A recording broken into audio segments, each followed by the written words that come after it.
Folks, welcome to the program. This, of course, is Stinchfield, the podcast. Great to be along with you. What is it with the medical establishment? What is it with Big Pharma that they refuse to acknowledge facts that are right in front of their eyes? They refuse to acknowledge studies that are conducted. And we could go back decades, folks, about studies that show great promise about fighting very serious diseases like cancer, curing them in some cases. And these studies get buried over and over and over again. I think it relates to money. I've always called it a sick care system because I don't think it's about your health care. And so this is what we're going to get into today. Our guest is Nicholas Hulscher. There is nobody better than looking at these studies, conducting some of these studies, and exposing some of the activities of Big Pharma and the medical establishment than Nicholas. He is an integral part of the Dr. Peter McCullough Foundation, as well as the Wellness Company, who's our sponsor today. So before we get to Nicholas, let me just remind you, the Wellness Company is doing such fabulous work to keep families safe across this great country of ours. It starts with the medical emergency kit. These are prescription medications that if you don't have one of these in your home, you're not prepared. I know people that have water. I know they have food. They have power generation. They got lots of ammunition. But do you have prescription medications?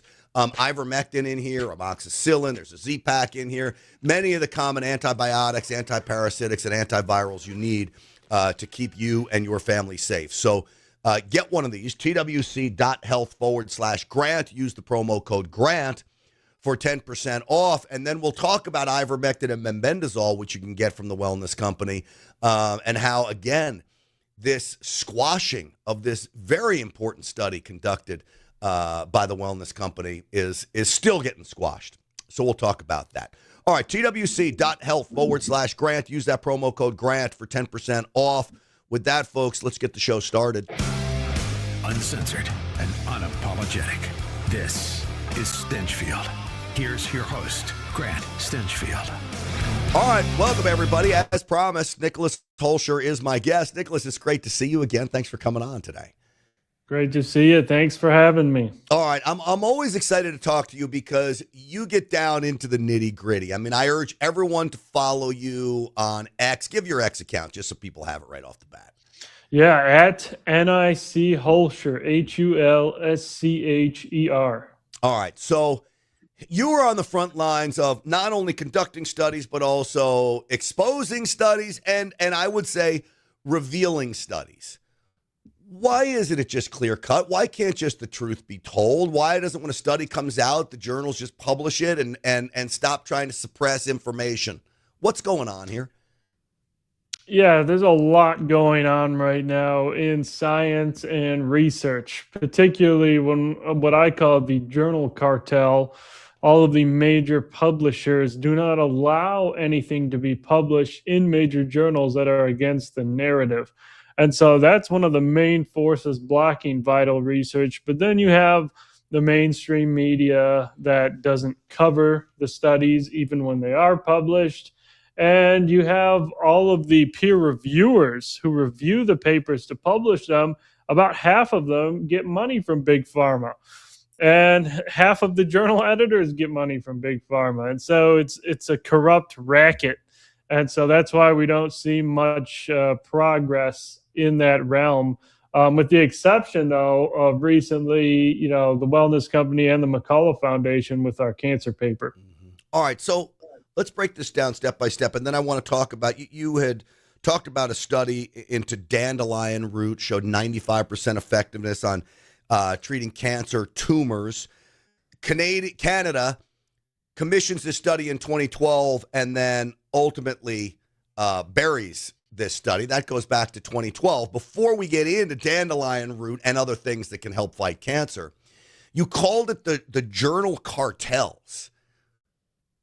Are they on the take from Big Pharma? Are they working in cahoots with Big Pharma? Why the cartels? Yeah, it appears they are. The journal cartel is in cahoots or even works with Big Pharma. They basically function as its sales or propaganda arm. And so, yeah, what we've seen with dandelion root extract is in a study, they literally exposed rats to, they implanted rats with tumors, human colon cancer tumors. And so the mice had giant tumors, and then they had multiple groups. Some groups got chemo, some groups didn't, some groups got the dandelion root. The mice that got the dandelion root, the tumors shrunk and were suppressed by over 90%. So the tumors could not grow in the mice taking dandelion root extract. And when they expose cancer cells in a test tube in the laboratory to dandelion root, it kills 95% of them and spares all of the normal healthy cells. And so it's not killing healthy cells. So that's super promising. And yeah, the human trials were greenlit by Health Canada in 2012. They never happened under strange circumstances. All right. So, I mean, it sounds almost too good to be true, that dandelion root. I mean, we've all, as kids, picking dandelions in the field and you know, popping them and blowing the seeds all over the place. That could literally be a potential cure to cancer. And if it sounds too good to be true, you think it would need more study. They want to study it more and then don't. And here it is. This is 2012. Now, I'm not in all this day to day, but why haven't I heard about this sooner? It's suppressed. It's very cheap. It's very common, and it's basically in everyone's backyard. And so, the pharmaceutical companies that particularly sell cancer drugs, cancer treatments, chemotherapy, you know, they're making over $100,000 a year per patient. And so they're raking in large sums of cash. They don't want people to be able to use a non-patentable plant that is literally found everywhere, that could potentially help in cancer. They don't want it. It threatens their entire business model. All right, let me ask you, if, God forbid, okay, if you or a loved one got cancer today, would you go through chemo, or would you just start pounding dandelion root and ivermectin and mebendazole? Yeah, I would not. I would elect not to do chemo personally. Now, again, I'm not a physician. I can't give medical advice to anyone else. But yeah, personally, after doing the research, you know, chemotherapy might only extend in some patients survival by a month or two at most. And it can even decrease survival time. And, you know, I don't want to destroy my entire body for an extra month when I could be taking alternative things that don't destroy my body and maybe even more effective. And so, yeah, I would elect for sure. I would take the anti-parasitics 100%, as well as many other things. There's lots of promising things like high dose IV vitamin C. A recent randomized trial found that doubled survival time in stage 4 pancreatic cancer patients. Hold on then, yeah, so pancreatic cancer, that's like some of the worst cancer. You said doubles survival rate, doubles life expectancy? Yeah, they live twice as long. So 2 groups had stage 4 pancreatic cancer. Both received chemo, but one added on vitamin C IV. And they live twice as long. All right, so you know, I mean, you can't rule out the combination of the chemo and vitamin C, correct? Correct. But technically, you can somewhat isolate the effect of the vitamin C since they were both receiving the same treatments. We could almost say that doubling in survival time was attributable to the vitamin C.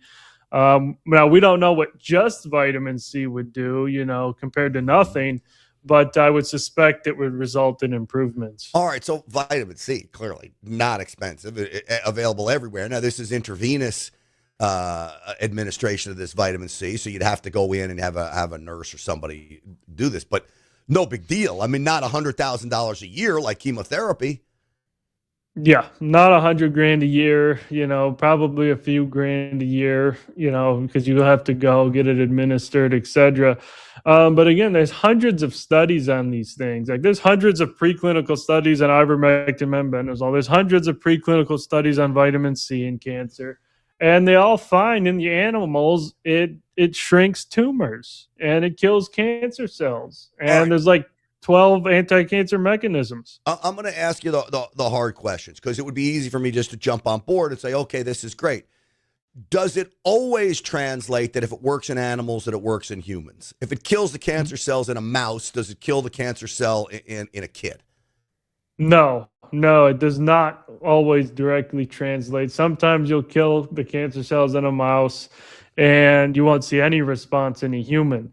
But when you start to see things that eradicate cancers in mice, that's when you can kind of say, we probably see at least some effect in a human, because the effect was so drastic in that animal model. But you're right, it doesn't always translate. That's why it's so important that you need to do human studies. You need to do human trials on these, and they're just not being done. Nobody's doing them. Nobody is going to make money from clinical trials with dandelion root, vitamin C, etc. I don't think you need to be a doctor to say, all right, well, it's killing cancerous tumors in mice and rats and pigs or whatever else they tested on.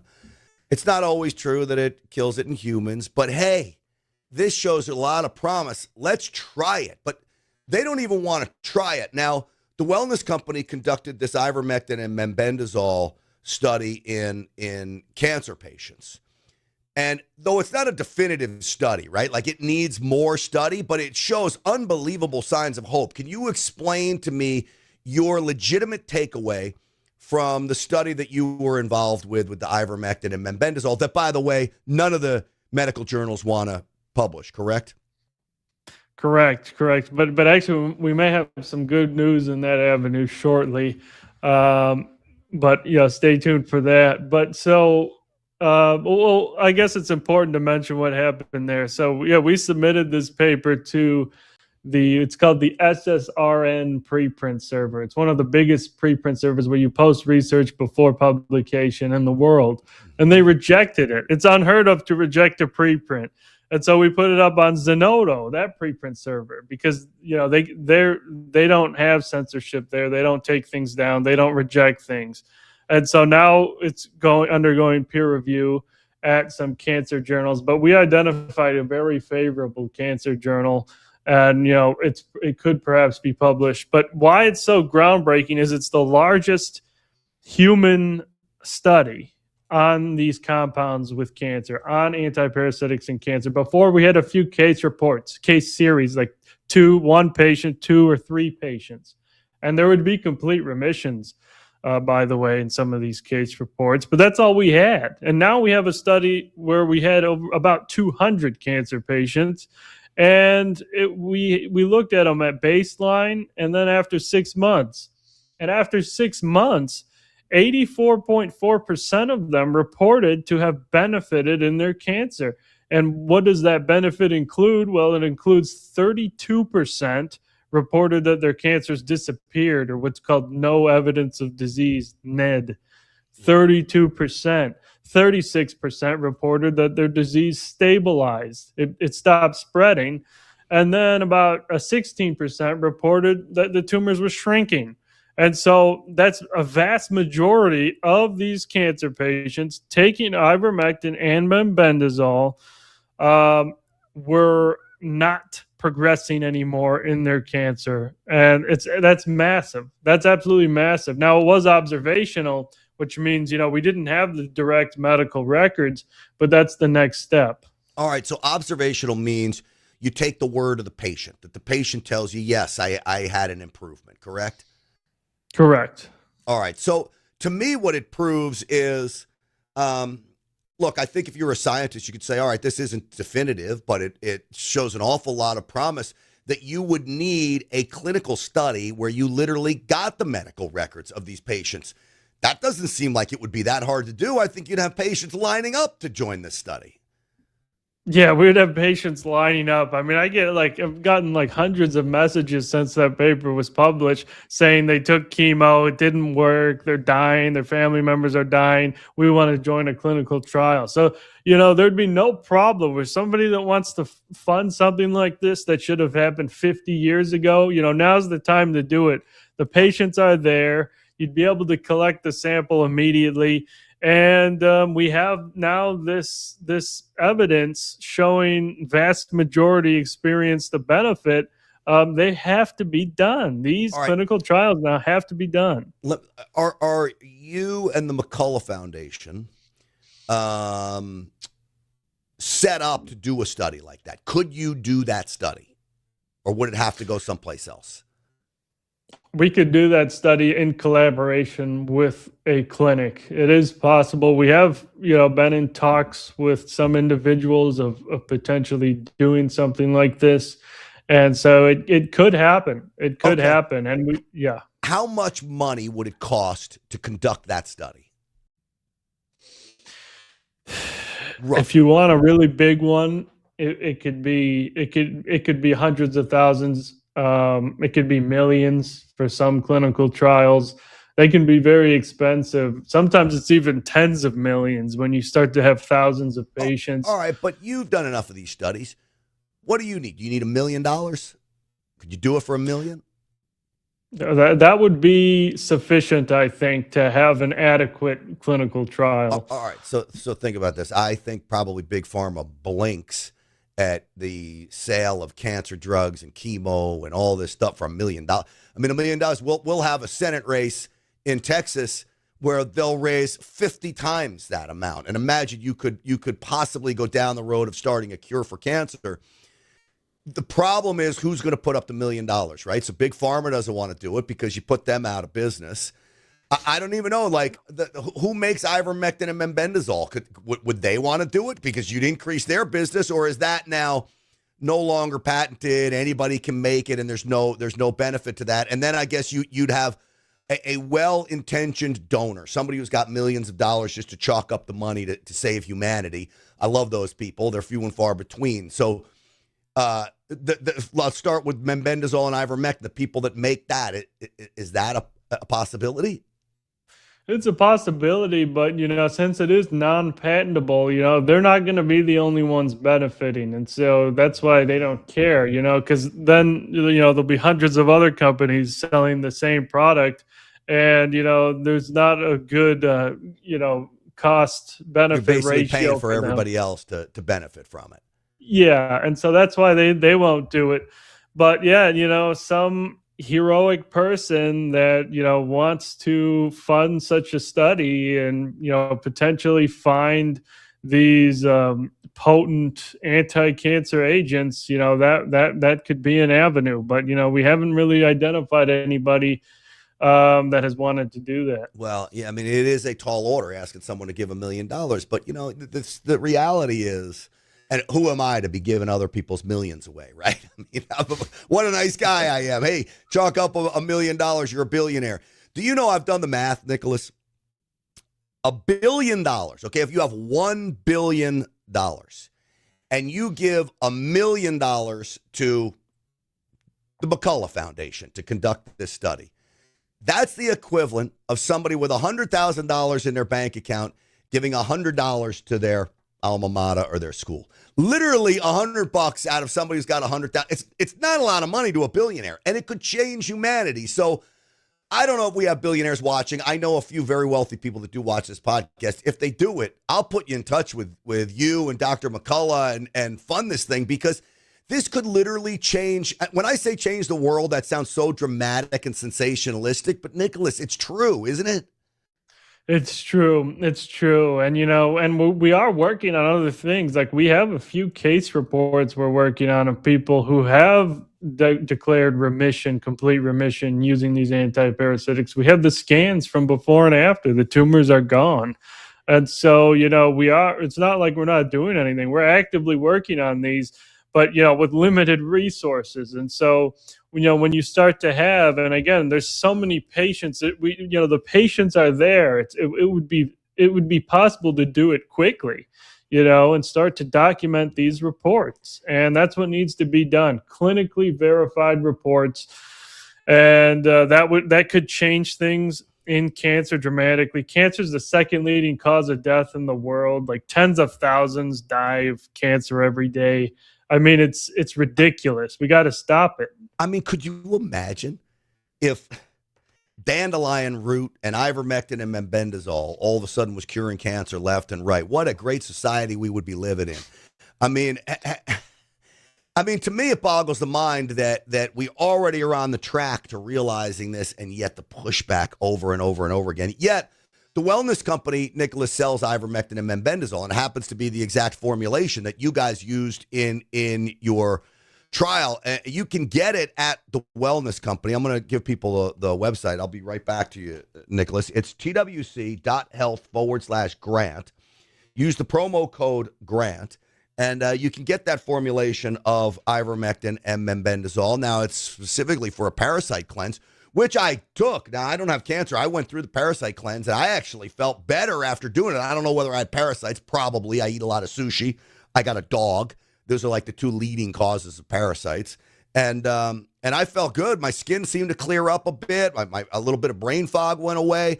I urge you just for the parasite cleanse alone to go through this. But if you're struggling from cancer, why not give it a shot? And again, I'm not a doctor, but I believe in patients having the right to decide for themselves. twc.health/grant.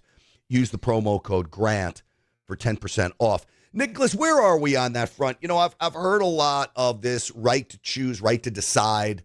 President Trump, I believe, issued an executive order saying patients should have a right to try experimental things. How far along are we on that legitimately? Do patients really have the right to try anything?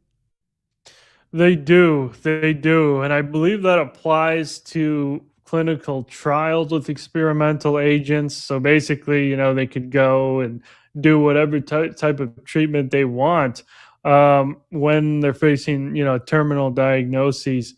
And but we have to remember with ivermectin and mebendazole, this is not an experimental, you know, gene therapy. This is not a biologic that, you know, changes gene expression in the body. You know, this is a compound that's been around for 60 years with a well-demonstrated safety profile. And it targets 14 cancerous mechanisms. Look, and so, yeah. Many people say it's safer than Tylenol. And the formulation you used was the exact, I guess, milligrams or whatever it is that the parasite cleanse was. I had literally zero side effects. I didn't feel really any different other than what I had just mentioned. So no side effects there. Now back to the dandelion root, because I'm fascinated by this. Is it like super high dosages? Like, you know, you gotta have 4,200 dandelions on your salad before it takes effect? Well, in the study, they used an extract. So that is a very potent form. It's basically, you know, yeah, you could say you take 100 dandelions and you extract the bioactive compounds into, you know, a small liquid. So yeah, that is what they do in these studies. So something like that would require extracting those bioactive compounds into a small amount of liquid. That's what's been done. And then does that small amount of liquid get injected into the tumor, or do you just drink it? No, that was just oral in that study, at least with the mice. See, that's why we need human studies. We don't know. You know, we don't know because nobody's studying it. We know it has anti-cancer effects in animals and in living, you know, creatures and in real human cancer cells. But we don't know what the dosage should be. We don't know what the best administration route would be. Because we got to do those studies that no one's funding. I mean, can you imagine you take it orally? Now you're really talking my kind of business here, because that's as easy as it gets. I could see if you had to inject it into the tumor, you know, you're going to need an MRI and a radiologist, and they're going to have to go in with the needle, and that's a whole nother ball game. If it works, still great. I'm sure cheaper than chemotherapy, but if you were able to drink it, man, oh man. Yeah.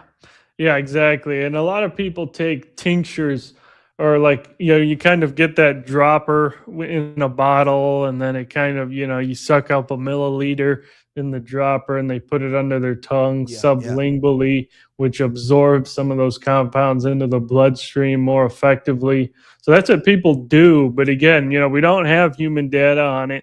But again, if I had cancer, I would be trying everything that's safe. And that's one of them that shows promise. Yeah, amazing. All right, before I let you go, there was one other study that I saw which really scared me, because I'm 57 years old, right? At 57, your brain ages.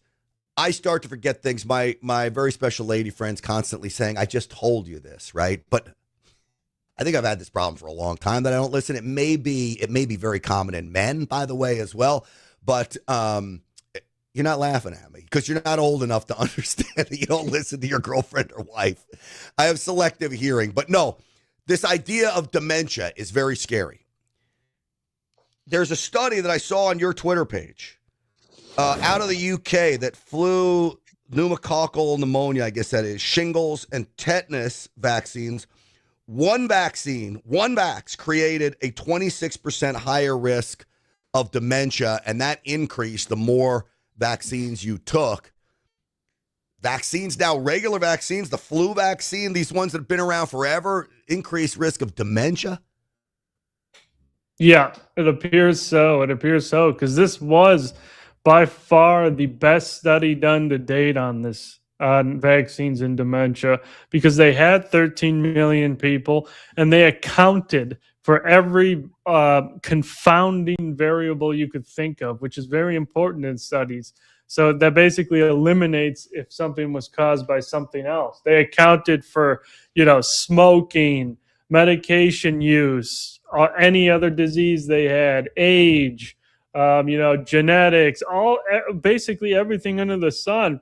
And when they isolated the effect to, okay, well, let's just look at the vaccines while accounting for everything else, the risk stayed and persisted in every test they did, where when you received adult vaccinations, if adults received one vaccine, they started to suffer the increased risks of both dementia and Alzheimer's, and that risk would last for 10 years. And then, yes, each time they got more doses, the risk kept increasing. It kept climbing, no exceptions. And so that's what's called a dose-dependent relationship.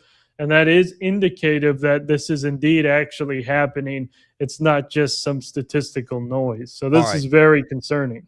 So, how do I say this? I don't like to consider myself a gambler because I only bet on things where I feel like I have a better chance of winning. So I'm a poker player, and I would say poker's not really gambling. It's math, okay? If you play statistical poker, you will be a winner every time. The problem is emotion gets in the way of this. So when I look at these studies, I say, okay, well, what are my odds, right? What are my odds of getting dementia? But if I get older, what are my odds of dying from pneumococcal pneumonia or the flu? And would I rather run a 26% chance of getting dementia or a 50% chance of dying? Well, I think I'll take the 26% chance of dementia, right? If those were the numbers. So I've got to weigh the risk reward in all of this. Now, shingles, nobody dies from shingles. Is that correct? Yeah, it's not a fatal disease. It's it just painful. Hurts like shit, right? Yeah. Yeah. But an adverse effect from the shingles vaccine could kill you, correct? Correct. Many of these vaccines, a lot of the time, one of the main serious adverse events is Guillain-Barré syndrome.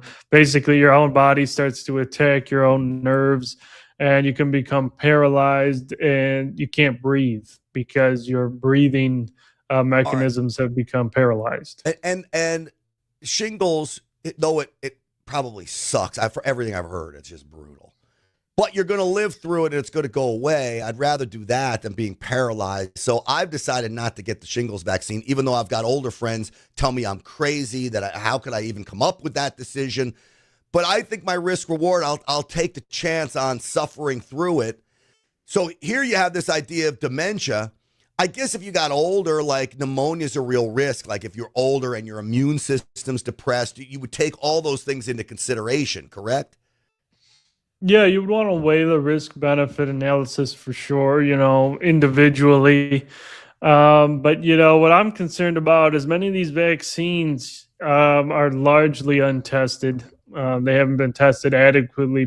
Personally, I would look at them and see, well, how long was the follow-up time in these studies? What was the actual efficacy? Sometimes they make it look more efficacious than it really is, and sometimes they don't work. Sometimes they may work for a month. Sometimes they'll work for 6 months, but then after that they stop working, and then you have to suffer from whatever other risks were associated with the vaccine. So you got to look at everything. So it is amazing to me, and that's probably a whole nother podcast, but it is amazing to me how we don't have long-term studies on most of these vaccines. And some of these are not even dealing with the spike protein like the COVID vax. They're just regular old vaccines.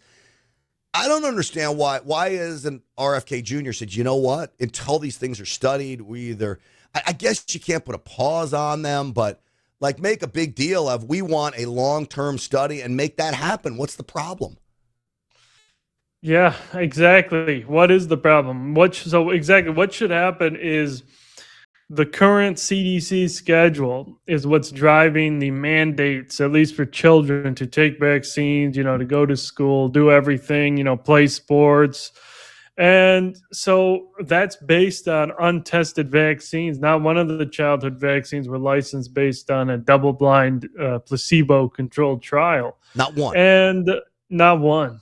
Pre-licensing. So before they licensed it, they didn't even have a placebo group in the trials. And so you can't even make this stuff up. And so, yeah, that should be suspended. There should be no schedule at this point. They're not tested enough. Nobody should be mandated to take a product that was not tested against a placebo before licensure. Seems like absolute common sense to me. And just for whatever reason, it's the left that wants to put this, forget about blind studies, blind trust. They want to just put blind trust into government and big pharma, and they're just obtuse to what's really going on. I appreciate all the work you do. Really fascinating to spend some time with you and break this down. The work you do is really, really amazing, Nick, and I appreciate you coming on today. Again, tell people where they can find you.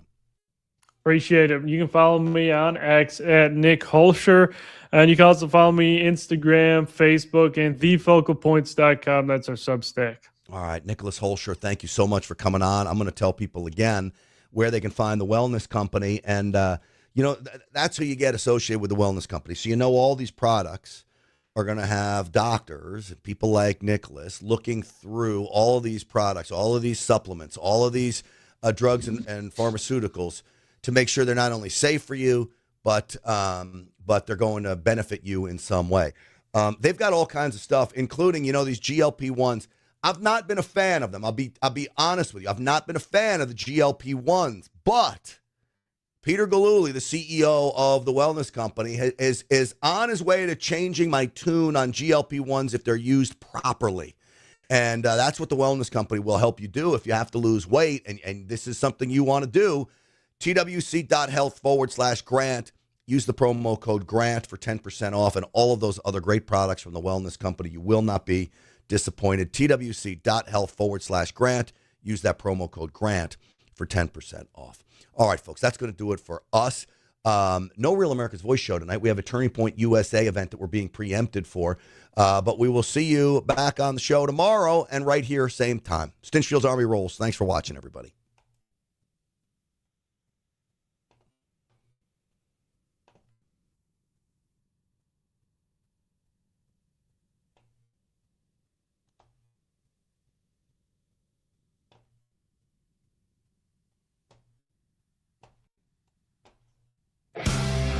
Uncensored.